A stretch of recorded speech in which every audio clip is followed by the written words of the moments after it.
Ah, vous allez dire, ben, c'est présent dans le sang. C'est pas pour ça que ça arrive dans le cerveau.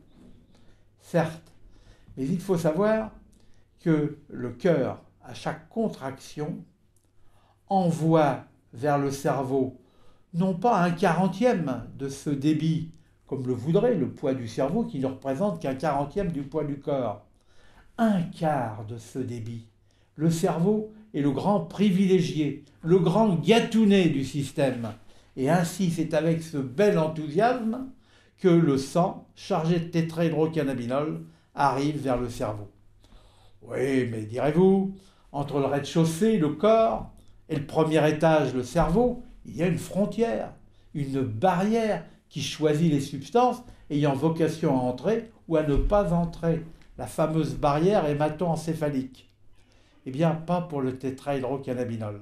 Le tétrahydrocannabinol, qui est insoluble dans l'eau, est extraordinairement soluble dans les graisses, dans les lipides, et ceci conditionne un passage facilité vers le cerveau, facilité qui ressemble au passage de fumée au travers d'un grillage. Et voilà donc un véritable tsunami de tétrahydrocannabinol qui arrive dans le cerveau. Alors on se dit, le flux l'apporta, le reflux le remportera. Ah non, non, ça ne marche pas comme ça. Parce que je vous ai dit que le tétrahydrocannabinol était très soluble dans les lipides, dans les graisses.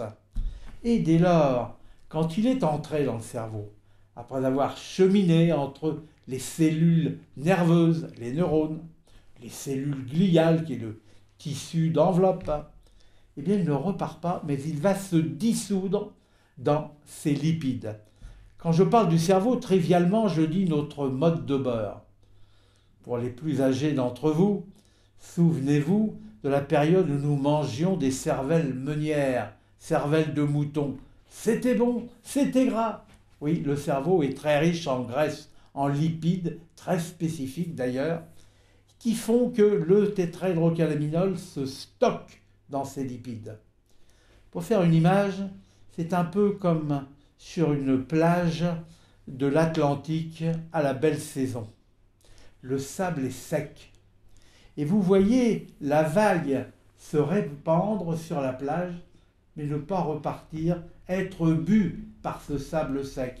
Et c'est vrai pour la deuxième, la huitième, la 12e vague. Il vient ça un moment tout de même où le sable gorgé d'eau fait que la vague qui arrive repart. Eh bien, le cerveau est une espèce de plage de sable très sec pour le tétrahydrocannabinol. Chaque afflux supplémentaire contribue donc à augmenter la quantité qui va être stockée. Un joint, c'est une semaine dans la tête, et plein de joints, c'est pour des semaines et même des mois dans le cerveau et dans le corps, parce que certains ont des panicules adipeux autour de la taille dans lesquelles le cannabis peut également se stocker. À preuve, dans les prisons australiennes, où le cannabis ni autre drogue ne circule, à la différence des prisons françaises qui sont les super discounts de la drogue. Eh bien, parce que le cannabis ne circule pas, une pharmacocinéticienne, Madame Smith-Kelland, a tiré parti de cette situation. Chez des sujets donc qui étaient des consommateurs réguliers de cannabis et qui étaient incarcérés et qui n'avaient plus aucun accès au cannabis, elle leur a demandé tous les jours d'uriner dans un pot en plastique et de constater que 8 semaines après l'arrêt de toute consommation de cannabis, les sujets continuent d'éliminer dans leurs urines des produits issus du tétrahydrocannabinol.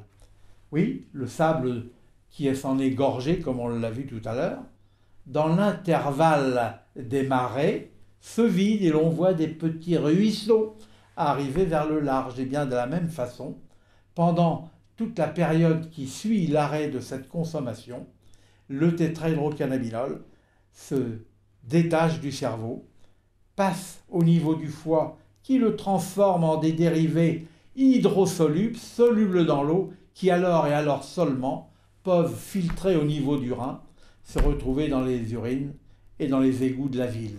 Un joint, c'est une semaine dans la tête, et plein de joints, c'est pour des semaines et même des mois dans le cerveau et dans le corps.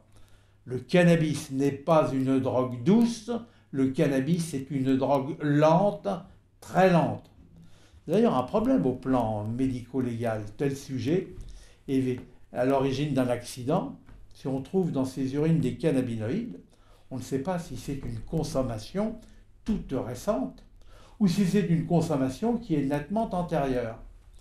La façon de faire la discrimination, ça n'est pas l'urine, c'est en fait la salive, où il y a une contemporanéité entre une consommation récente et la survie de tétrahydrocannabinol dans la cavité buccale, ou encore le torrent circulatoire.